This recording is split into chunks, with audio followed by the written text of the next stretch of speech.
वासुदेवाय।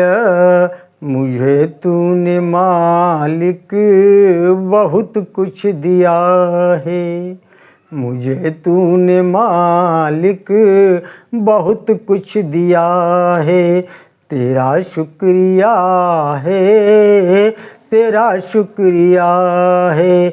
न मिलती अगर दी हुई दाद तेरी, न मिलती अगर दी हुई दात तेरी, तो क्या थी जमाने में औकात मेरी, तो क्या थी जमाने में औकात मेरी। यह बंदा तो तेरे सहारे जिया है, ये बंदा तो तेरे सहारे जिया है। तेरा शुक्रिया है, तेरा शुक्रिया है। मुझे तूने मालिक बहुत कुछ दिया है, तेरा शुक्रिया है, तेरा शुक्रिया है। यह जायदाद दी है, ये औलाद दी है, ये जायदाद दी है, ये औलाद दी है। मुसीबत में हर वक्त इमदाद दी है, मुसीबत में हर वक्त इमदाद दी है। तेरा ही दिया मैंने खाया पिया है, तेरा ही दिया मैंने खाया पिया है। तेरा शुक्रिया है, तेरा शुक्रिया है। मुझे तूने मालिक बहुत कुछ दिया है, तेरा शुक्रिया है, तेरा शुक्रिया है। मेरा ही नहीं तू सभी का है दाता, सभी को सभी कुछ देता दिलाता। जो खाली था दामन वो तूने भरा है, तेरा शुक्रिया है, तेरा शुक्रिया है। मुझे तूने दाता बहुत कुछ दिया है, तेरा शुक्रिया है, तेरा शुक्रिया है। तेरी बंदगी से मैं बंदा हूँ मालिक, तेरी बंदगी से मैं बंदा हूँ मालिक।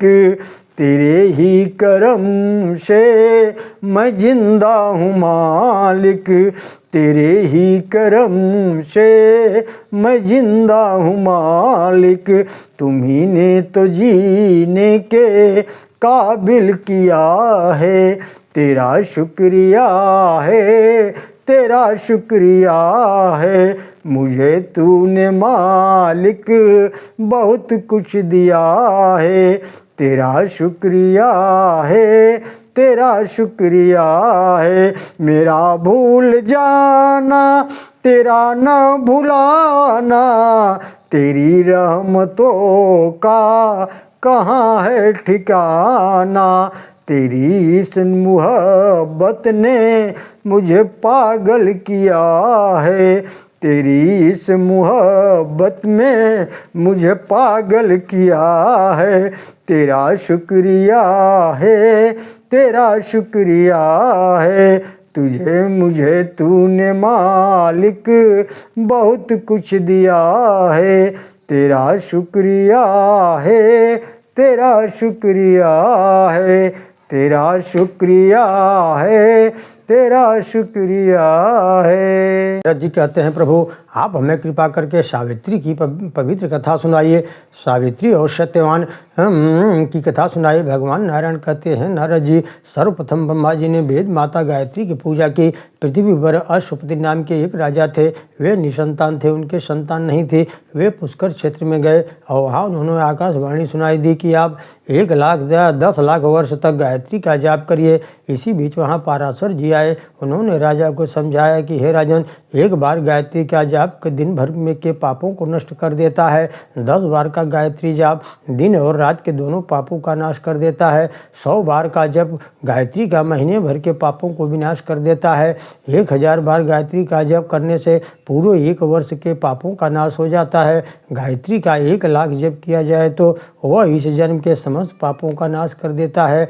और 10 लाख जाप से तो जन्म जन्मांतरों के पापों का विनाश हो जाता है। इसलिए आप इस आकाशवाणी को मान करके गायत्री का 10 लाख जप कीजिए। राजा अश्वपति ने 10 लाख गायत्री का जप किया।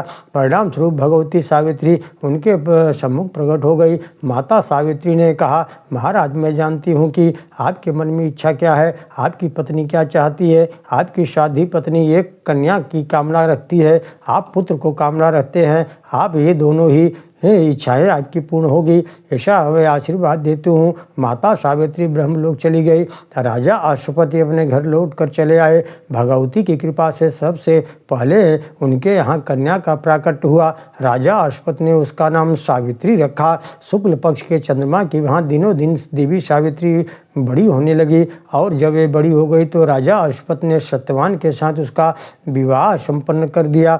1 वर्ष बीतने के बाद सत्यवान अपने पिता की आज्ञा से फल और लकड़ी लेने के लिए वन में गए। उनकी साध्वी पत्नी सावित्री भी उनके पीछे गई। संयोगवश सत्यवान एक वृक्ष के नीचे गिर पड़े, जिससे उनके प्राण निकल गए। यमराज उनके प्राणों को लेने के लिए आए।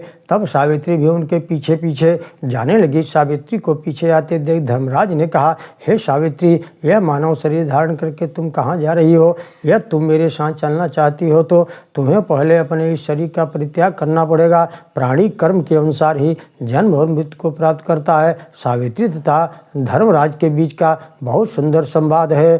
सावित्री ने उनकी स्तुति करी और पूछा कि हे महाराज, कृपा करके बताइए कि कर्म क्या है, देह कौन है, देही कौन है, प्राण किसे कहते हैं, इन निमंत्रणों का संचालन करने वाला कौन है, और कृपा करके आप हमें प्रकृति, जीव और परमात्मा का ज्ञान कराइए। यमराज कहते हैं, वेद जिसका प्रतिपादन करते हैं वही धर्म है, वही इस पृथ्वी का धारण करता है।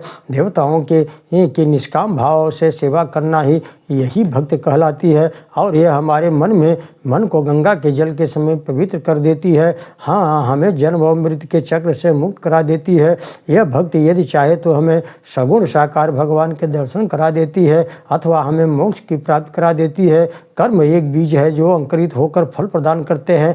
कृषि वस्तु का निश्चय करके आने वाले तत्वों को बुद्धि कहते हैं। ओम नमो भगवते वासुदेवाय। सत क्या है, असत क्या है और इसका निर्णय हो जाता है। यही ज्ञान है। 5 ज्ञानेंद्रियाँ, 5 कर्मेंद्रियाँ हैं। देह में जो चैतन्य बैठा है वही जीव है और प्रकृति को चलाने वाली, प्रकृति से परे जो समस्त कारणों का परम कारण है वही परमात्मा है। धर्मराज कहते हैं, हे देवी, मैंने आपको आपके समस्त प्रश्नों का उत्तर दे दिया, इसलिए आप अब अपने घर लौट जाएं। सावित्री जी कहते हैं, प्रभु आप तो ज्ञान के अथाह सागर हैं, मैं आपको छोड़कर अभी नहीं जा सकती। कृपया आप मेरे कुछ और प्रश्नों का उत्तर दीजिए। आखिर वे कौन से कर्म हैं जिनसे स्वर्ग की प्राप्ति होती है तथा वे कौन से कर्म हैं जिनसे नरक की प्राप्ति होती है? किन किन कर्मों से व्यक्ति कौन कौन सा दुख भोगता है? नरक कितने प्रकार के हैं? प्राणी कौन सा पाप करने से किस नरक में जाता है और वहाँ कितने दिन रहता है? कृपया आप मेरे इन प्रश्नों का उत्तर दीजिए। सावित्री जी के बात सुनकर यमराज ने कहा, बेटी, तुम्हारी आयु तो मात्र 12 वर्ष की है, पर तुम्हारा ज्ञान तो बड़े बड़े ज्ञानियों के समान है। तुम साक्षात भगवती सावित्री की कला से उत्पन्न हुई हो, इसलिए मैं तुमसे प्रसन्न हूँ। जो इच्छा हो वह वरदान मांगो। सावित्री जी कहते हैं, प्रभु मुझे 100 पुत्र प्राप्त हो तथा साथ ही मेरे पिता को भी 100 पुत्र प्राप्त हो और तीसरा मेरे ससुर के नेत्र में ज्योति आ जाए। और अंतिम वरदान ये दीजिए कि मैं 10,000 वर्ष की आयु अपने पति सत्यवान के साथ सुख प्राप्त करके अंत में भगवान श्री हरि के लोक को प्राप्त करूं। यमराज ने सावित्री को उनके वरदान देने के पश्चात उनके प्रश्नों का उत्तर देते हुए कहा, हे देवी, तुम ध्यानपूर्वक सुनो। कर्म 2 प्रकार के होते हैं, एक पाप है, दूसरा पुण्य है। पाप के कर्म से नरक की तथा पूर्ण कर्म से स्वर्ग की प्राप्ति होती है। जो तीर्थ में रहकर तपस्या करते हैं वह ब्रह्मलोक में जाते हैं। जो सूर्य की उपासना करते हैं वे सूर्यलोक में जाते हैं। जो भगवती के भक्त करते हैं वे मणिद्वीप में जाते हैं। जो देवताओं का मंदिर बनवाते हैं देवता के लोक में निवास करते हैं। जो व्यक्ति तालाब खुदवा कर दान देता है तो सभी पाप ही नष्ट हो जाते हैं। जो व्यक्ति पीपल का पेड़ लगाकर उसकी पूजा करता है वे तपोलोक में पहुँचते हैं और वहाँ ये 10,000 वर्षों तक निवास करते हैं। जो व्यक्ति भगवान नारायण के निमित्त से विमान आदि का दान करता है और वही एक मन तक विष्णु लोक में निवास करता है। हमने जो कर्म किया है वह करोड़ों कल्प बीत जाने पर भी फल अवश्य देता है। बिना फल दिए वह समाप्त नहीं होता है। उचित समय आने पर व्यक्ति को उसकी अच्छा तथा बुरा परिणाम भुगतना पड़ता है। किंतु देवताओं की पूजा, तीर्थ स्नान, तपस्या, भक्ति करने से कर्म नष्ट हो जाते हैं।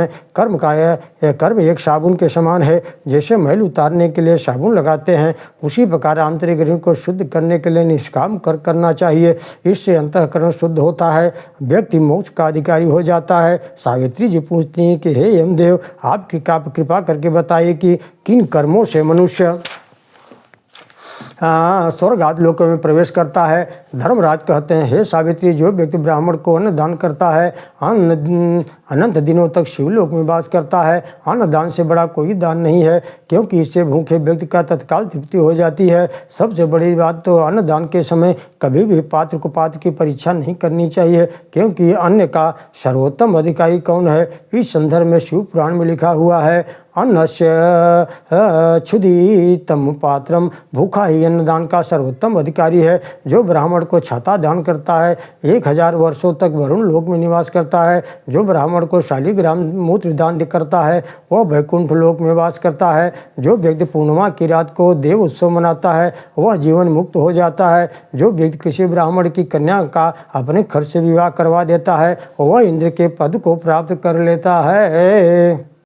सावित्री पूछती हैं, कौन सा कर्म करने से क्या फल मिलता है। जो व्यक्ति शिवरात्रि का व्रत करता है 7 मनवंतरों तक शिवलोक में रहता है। जो व्यक्ति शिवरात्रि की तिथि को शिवलिंग कर बिल्वपत्र चढ़ाता है, जितने भी बिल्वपत्र हों उतने 1000 वर्षों तक वह शिवलोक में वास करता है। जो व्यक्ति पूरे माघ मास में या कुछ दिन ही भगवान शिव की पूजा करता है वह अनेक युगों तक शिवलोक में वास करता है। शरद ऋतु के नवरात्र में अष्टमी तिथि से प्रारंभ एक पक्ष तक जो निरंतर महालक्ष्मी की पूजा करता है वह 14 इंद्र के समान गोलोक धाम में निवास करता है। जो व्यक्ति शुक्ल तथा कृष्ण पक्ष की एकादशी का व्रत करता है वह ब्रह्मा जी की आयु के बराबर वैकुंठ में वास करता है और फिर भारत में जन्म लेता है। जो व्यक्ति ज्येष्ठ महीने में कृष्ण पक्ष की चतुर्दशी और सावित्री की पूजा करता है वह 7 मनवंतरों तक ब्रह्मा के लोक में आनंद करता है। सबसे बड़ी बात कहते हैं कि जो भगवान के नाम का कीर्तन करता है और दूसरों से भी भगवान के नाम का कीर्तन कराता है वह जितना नाम जप करता है उतने हजार वर्ष नाम जप करता है उतने 1000 वर्षों तक विष्णु लोक में वास करता है।